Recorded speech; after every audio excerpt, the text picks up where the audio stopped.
are a hypnotist. I am. Oh, I'm not looking Hypnotherapist.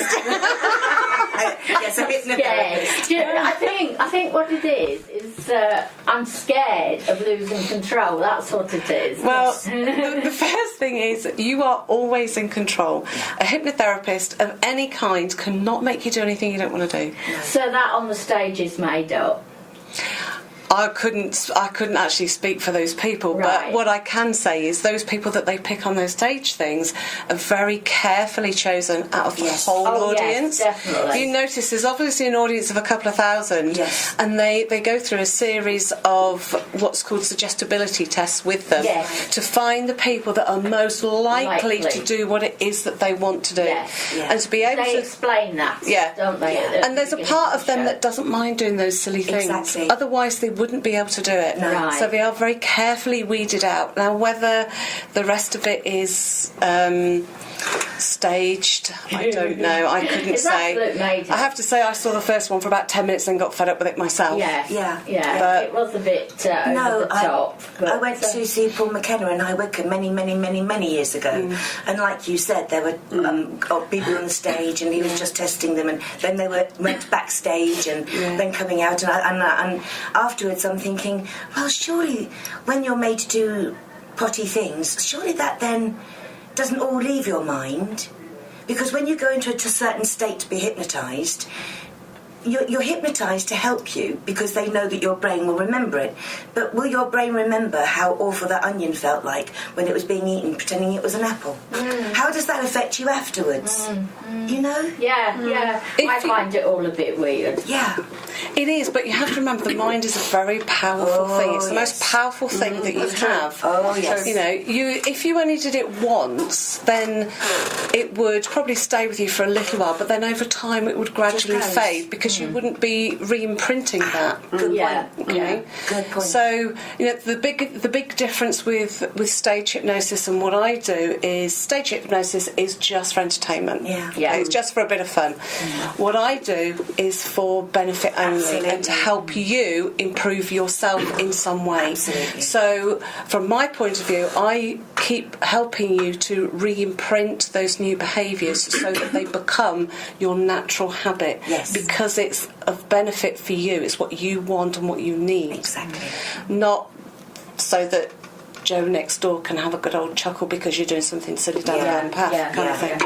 There are different sorts of hypnotherapy. There's the traditional stuff, but it's when you use the mind to remove symptoms of something, or if you're addicted to something, a lot of people go to it to give up smoking and stuff like that. And then there's cognitive behavioural therapy, where it can help you if you're depressed and anxious and that sort of thing, and psychotherapy as well. It has other medical therapeutic things for insomnia and stuff like that. So there's all different sorts of hypnotherapy out there, but you have homed in on one specific part of hypnotherapy that I've read the information that I got, and I find a bit bizarre that hypnotherapy works for it. It does. Perhaps you could explain a little bit about what you've honed in on. Your hypnotherapy. Back in 2012 I had a hysterectomy myself, which immediately throws me into the menopause. Most people tend to think if you've had that you kind of escape it. No, such luck, you don't. No, you don't. Everybody, all women, you have to go through it, unfortunately. So of course that got me thinking about it, and my reasoning at the time was, when you're lying in a hospital bed, all sorts of things go through your mind, don't you? And I'm kind of thinking, well, if you can help pain, if you can reduce pain with hypnotherapy, then why can't you reduce hot flushes? Exactly. I was curious. You see, I don't understand how that can possibly work. Pain is something that you have in your head.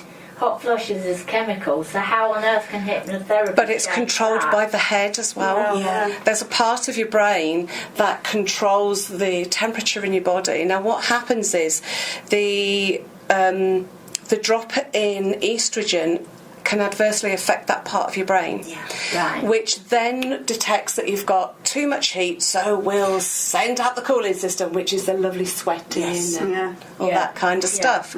So by helping you to control that part, then you can be helped to reduce the hot flushes. All I ever intended to do was to just help reduce the intensity, so that you can still get on with your day. Yes. Yeah.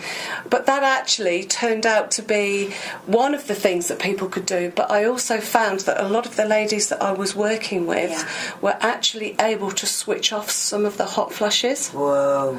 And I spoke to somebody this morning, one lady that I started with about a week ago. She'd had huge amounts of hot flushes at night, during the day. It becomes debilitating after a while. And she said to me this morning, you wouldn't believe it, the ones that I have at night have been halved. Fantastic. Wow. The ones during the day have been dramatically reduced.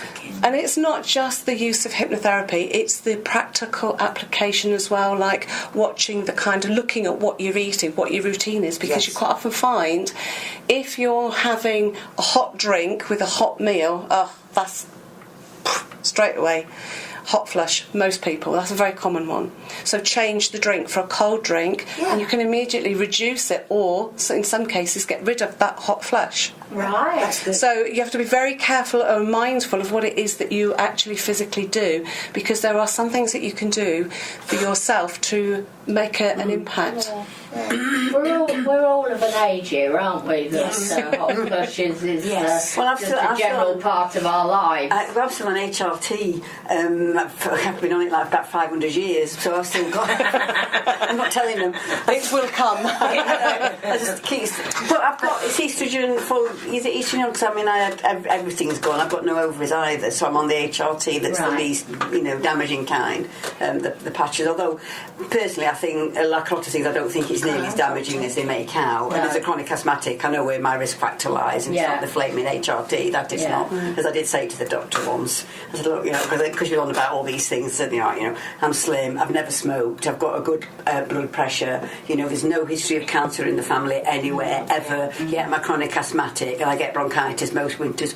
You tell me what I'm most at risk from. It's not the HRT. But also, your heating system is the Kundalini, isn't it?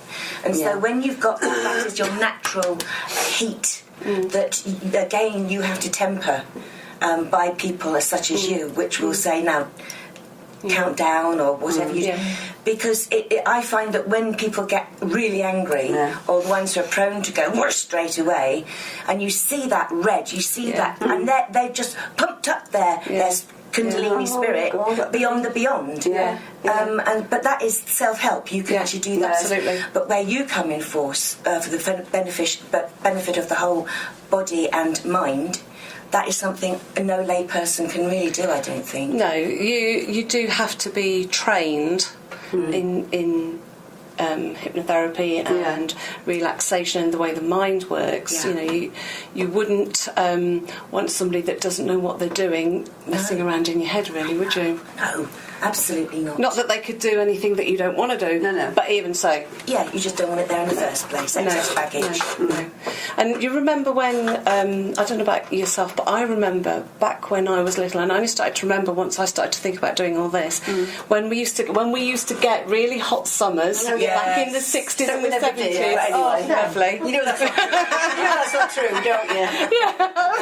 That's a myth, that. That's just to show it is a myth. Because obviously when you're a kid, 2 weeks feels like the entire summer. God, it was a whole year, wasn't it? Yeah. Anyway, go on. I remember on those hot, sweaty nights that we used to get, lying in bed and complaining because I couldn't get to sleep. And my mum used to say to me, just pretend you're cool, Helen. Just think about being cold. Yeah. And when you're sort of, 6, 7, you don't really think about it then, do you? You think Mum's talking a load of twaddle, don't you? But it's only when you get older you think, actually, she did have something there. Oh, yeah. And when I notice when I do this with people, the temperature in the room drops dramatically.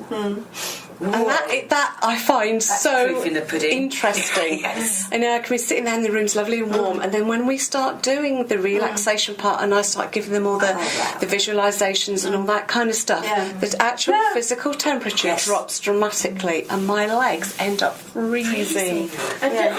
Do you find that that causes anxiety, and then the heat makes it worse because you starting to get a hot flush. You get slightly anxious because it's going to interfere with whatever you're doing. And then that makes it worse. That does make it worse. I would imagine it would. When I did the original trial, I did find that there was quite a big link to stress and hot flushes. Yeah. Oh, absolutely. I'm sure there is. Yeah. I can believe that. Definitely. Yeah. So it comes from several different angles, because if you start to reduce the anxiety and the stress, then you immediately start to reduce some of the hot flushes or some of the intensity, because you've got more control over your stress levels and that kind of thing. Whoa, that's good.